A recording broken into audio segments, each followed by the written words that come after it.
असतो मा सद्गमय तमसो मा ज्योतिर्गमय मृत्योर्मा अमृतं गमय।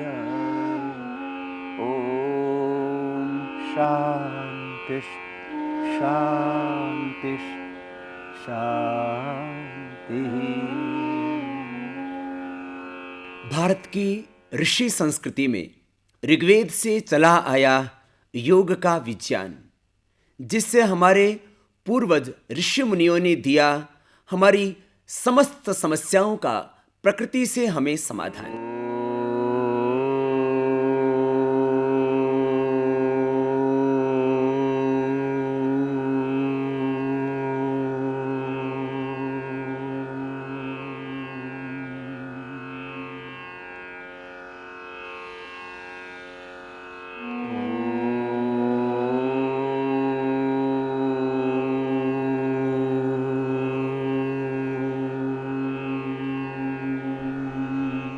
खूबसूरत घने काले लंबे बाल सबकी है चाहना।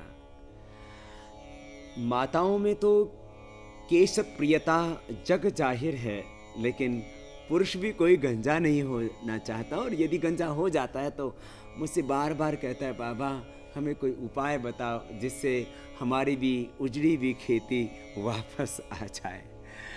हाँ, यदि ऐसा हो पाए तो शायद ये बहुत अच्छी बात है कि यदि किसी का खोया हुआ उसका सौंदर्य उसको वापस मिल जाए तो कौन खुश नहीं होगा। हमने एक उपाय तो ये बताया था कि आप नेल्स को पीछे से ऐसे 5 मिनट रगड़ें। अब ये 5 मिनट ऐसे नाखूनों को पीछे रगड़ने से नियमित रूप से करना होगा। 5-5 मिनट सुबह शाम दोनों वक्त आप कर सकते हैं, इससे ज़्यादा भी मत रगड़ना। कभी पता लगा कि आप सुबह से शाम तक नाखून ही रगड़ते रहे और नाखून ही खत्म हो गई, जैसे आराम हो गया काम। ये तो मत करना आप। हाँ, नाखून पीछे से 5-5 मिनट सुबह शाम ऐसे रगड़ना। इसमें खाने का कोई नियम नहीं है, खाली पेट भी कर सकते हैं और खाने के आधा 1 घंटे बाद भी आप कर सकते हैं। एक बहन मेरे पास में आई, उसने कहा, बाबा जी आपने अंगूठे वाले नाखून को रगड़ना नहीं बताया।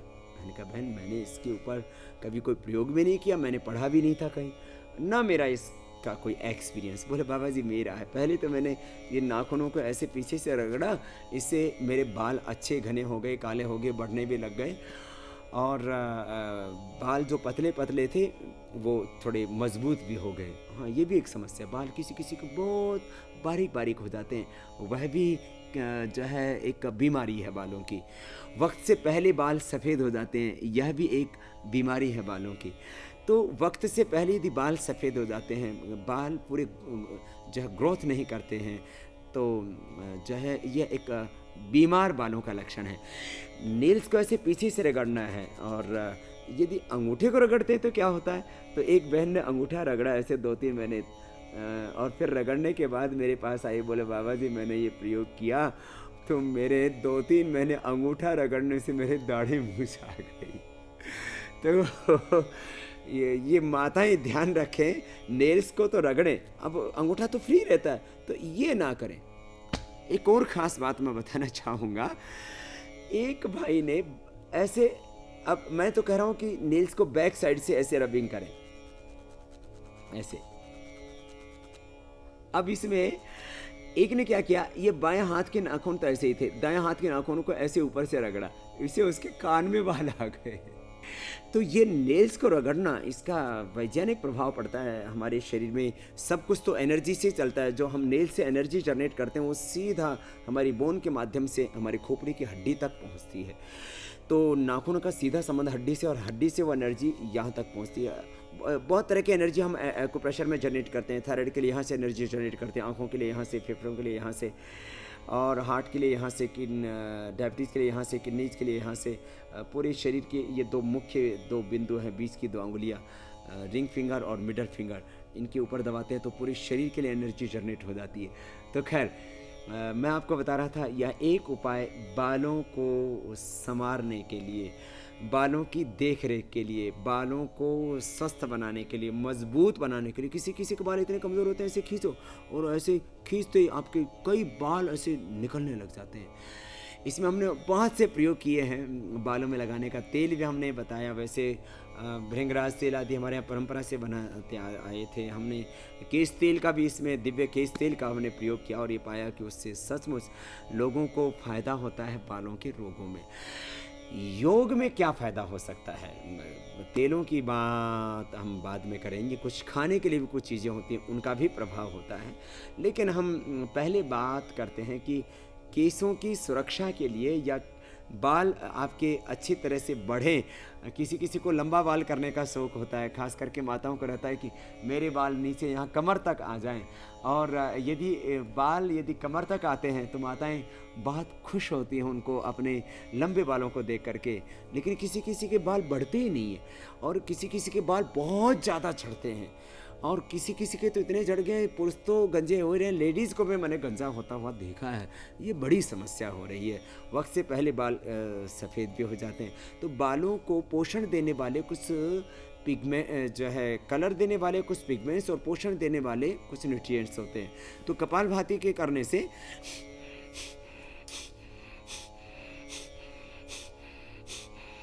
बालों को पूरा पोषण मिलेगा।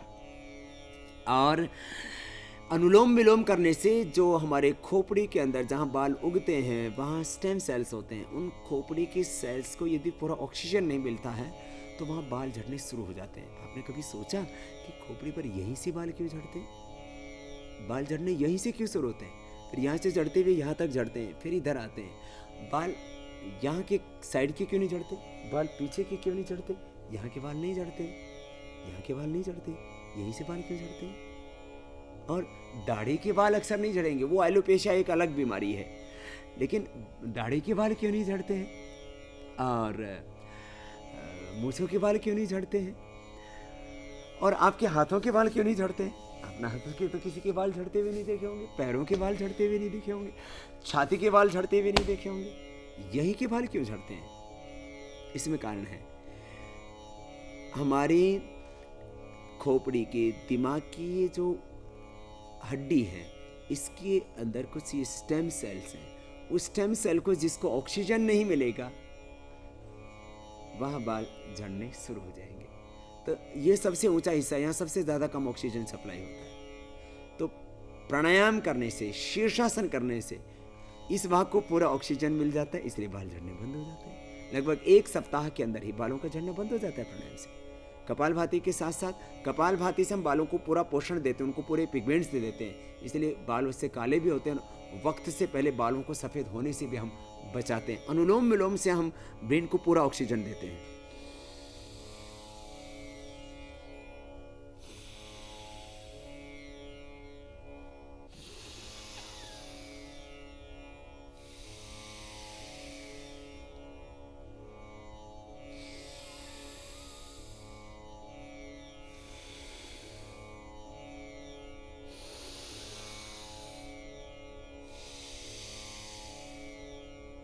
पंद्रह 20 मिनट कपालभाति और 15-20 मिनट अनुलोम विलोम प्राणायाम करने से बालों के समस्त रोगों से हम बच जाते हैं, बालों को पूरा पोषण दे पाते हैं और बाल हमारे घने हो जाते हैं, काले रहते हैं और बालों की ग्रोथ पूरी होने लगती है। और किसी किसी के बाल बहुत पतले पतले हो गए या दो मुहे बाल बोलते हैं, बाल जो है वो आगे से टूटते हैं और उसके 2 हिस्से हो जाते हैं। तो ये 2 मुहे बाल हैं या आपके पतले हैं बाल पूरे ग्रोथ नहीं कर रहे हैं, उन सब अवस्थाओं में कपालभाति अनुलोम विलोम इनको 15-15 मिनट किया जाता है। कपालभाति अनुलोम विलोम के अलावा कुछ आसन भी हैं योग में जो आपके बालों की सुरक्षा में आपके बहुत मददगार होते हैं। और आसनों के साथ साथ आहार का भी बहुत बड़ा योगदान है आपके बालों की सुरक्षा के लिए। याद रखें, हम कई तरह के शैम्पू का एक्सपेरिमेंट करते रहते हैं कि उससे हमारे बाल स्वस्थ रहेंगे, उससे बाल हमारे टूटेंगे नहीं। पहले माताएं मुल्तानी मिट्टी लगाया करती थी छाछ में मिला करके, उससे उनके बाल एकदम चिकने रहते थे, सिल्की रहते थे बाल बड़े सॉफ्ट रहते थे। खुद मैंने अपनी माँ को मुल्तानी मिट्टी और छाछ से नहाते देखा है, और उनके बाल बड़े सख्त थे, उनके बाल बड़े खूबसूरत थे और बाल बड़े घने थे। बाल मुल्तानी मिट्टी से धोएं या त्रिफला पानी से धोएं या आंवला पानी से ही बाल धोएं तो आपके बाल ज़्यादा स्वस्थ रहते हैं। सीकाकाई से भी बाल धोते हैं। सीकाकाई रात को भिगोते हैं, सुबह उसके पानी से बाल धो लेते हैं, तो सीकाकाई।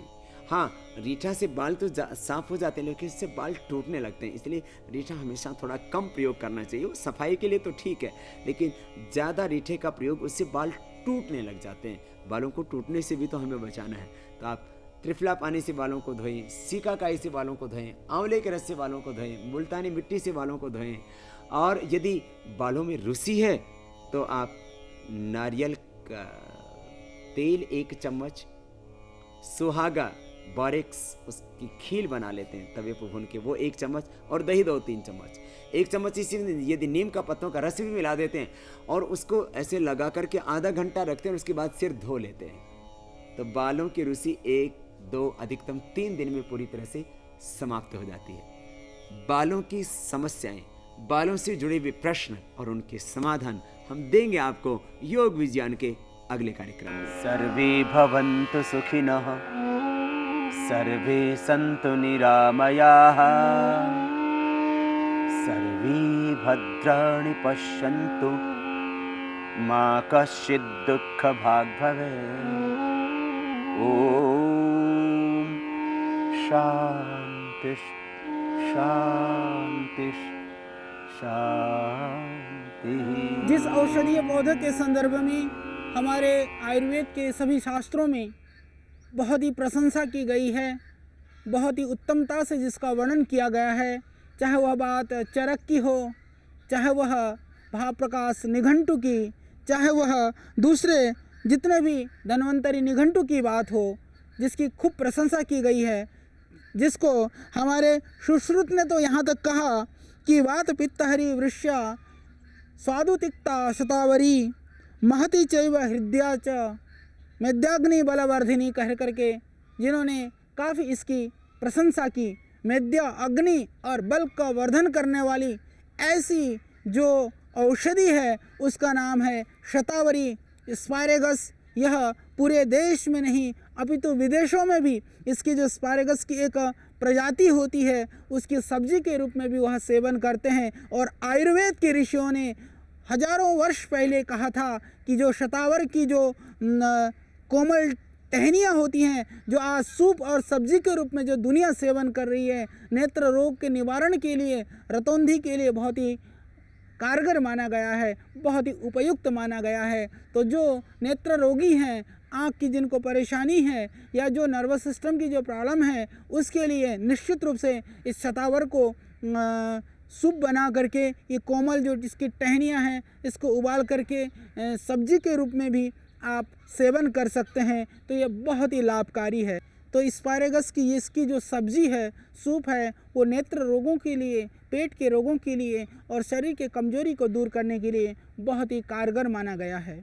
इसके अतिरिक्त शतावर का जो प्रभाव है वह आँखों के ऊपर बहुत ही अच्छा पड़ता है। यदि शतावरी पाउडर को थोड़ा घी मिला करके और यदि आप दूध के साथ सेवन करते हैं या दूध में घी डाल करके शतावरी पाउडर को 3 ग्राम से 5 ग्राम की मात्रा में प्रतिदिन आप लेते हैं, तो इससे जो आपकी शारीरिक कमजोरी है, शरीर की क्षीणता है या धातु रोग है, जिनको नाइट फॉल होता है, धातु की बीमारी है, आज यौन रोगों से पूरा मानव समाज पीड़ित होता ही जा रहा है। चाहे वह स्त्रियों की श्वेत प्रदर और रक्त प्रदर की बात हो, लिकोरिया की बात हो, चाहे पुरुषों की धातु संबंधी यौन संबंधी दुर्बलता की बात हो। दुनिया के अंदर जितने भी यौन दुर्बलता के लिए जो औषधियाँ दी जा रही हैं उनका साइड इफ़ेक्ट है, रिएक्शन है, परंतु जो शतावर है वो अत्यंत निरापद है और बहुत ही कारगर है।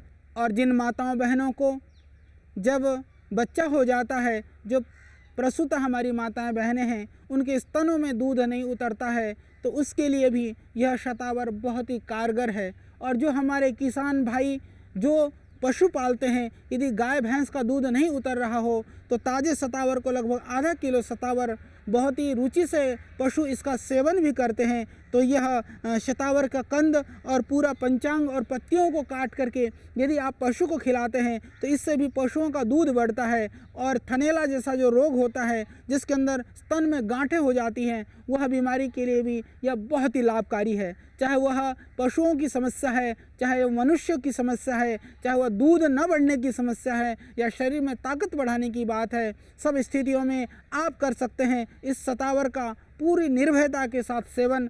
हजारों वर्ष पूर्व इसीलिए ऋषियों ने कहा था कि शतावरी जो है वो बल और ओज को बढ़ाने वाली होती है। तो आज चारों तरफ जितने भी दुनिया के अंदर औषधियाँ बिकती हैं उनमें बहुत ज़्यादा जो मात्रा में ताकत को बढ़ाने वाली औषधियाँ बिकती हैं। तो उसके लिए मैं समझता हूँ कि यदि हम शतावरी का प्रयोग शुरू कर दें तो किसी भी तरह से किसी भी टॉनिक या रसायन की आवश्यकता पूरे देशवासियों को नहीं पड़ेगी। और इसका जो रस होता है, यदि आप शतावरी का ये ताज़े इसके जो कंद हैं आप देख रहे हैं, ये इस तरह के छोटे छोटे मूसली जैसे इसकी कंद होती हैं। इन कंदों को यदि कूट करके रस निकाल करके यदि आप 5-10 ग्राम की मात्रा में थोड़ा मिश्री मिला करके नियमित रूप से पिएं तो इससे किसी भी तरह का जो रक्त दोष है वह भी इससे दूर होता है। तो ये अत्यंत लाभकारी है, आपके रक्त शोधन के लिए भी यह लाभकारी है। और किसी भी कारण से किसी भी तरह की जो कमजोरी है, जो धातु दुर्बलता है, धातु क्षीणता है, प्रमेह है, प्रदर है, इस तरह के भयानक व्याधियों के लिए शतावर से बढ़ कर के और कोई भी अमूल्य औषधि नहीं है। किसी भी तरह के कोई भी कमजोरी के लिए शतावर का सेवन करिए और अपने आप को तंदुरुस्त और स्वस्थ बनाइए, जिससे कि हम पूरे देश को स्वस्थ और निरोग बना सकें। तो आप प्रतिदिन इस आयुर्वेद के कार्यक्रम को, यह योग विज्ञान के कार्यक्रम को ज़रूर देखते रहिए, जिससे कि आपको इन औषधीय पौधों के प्रयोग के संदर्भ में मिलती रहे प्रामाणिक और ढेर सारी शास्त्रोक्त जानकारी। ओम भूर्भुवः स्वः तत्सवितुर्वरेण्यं भर्गो देवस्य धीमहि धियो यो न प्रचोदयात्। ओम शांति शांति शांति। बालों की सुरक्षा के लिए बाल आपके घने हों, काले रहें, वक्त से पहले आपके बाल सफ़ेद ना हो, बाल आपके झड़े नहीं। जब आप स्नान करते हैं और आप देखते हैं कि 50-100 बाल आपके टूटे हुए पड़े हैं तो आपको स्ट्रेस होने लगता है, डिप्रेशन होने लगता है। तो क्या करें ऐसा कि बाल झड़ने से रुक जाएं? मैंने एक प्रयोग किया और उसमें 99% सफलता मिली है मुझे। जिसको भी मैंने बताया और जिसने उस प्रयोग को अपनाया उसने पाया कि उससे बालों का झड़ना बंद हो जाता है। क्या है वो प्रयोग? लौकी का जूस 200-250 ml और आंवले का जूस 4 चम्मच। लौकी के जूस में आंवला का रस मिलाकर के पिया। आप अभी सर्दी की ऋतु में तो आंवला सबको उपलब्ध हो जाता है, तो लौकी का जूस और आंवले का रस मिलाकर के पीजिए। यदि सर्दी की प्रॉब्लम है तो उसको गर्म करके पी लीजिए। सर्दी जुकाम का एलर्जी है, जोड़ों में दर्द है तो गर्म करके पी लेना।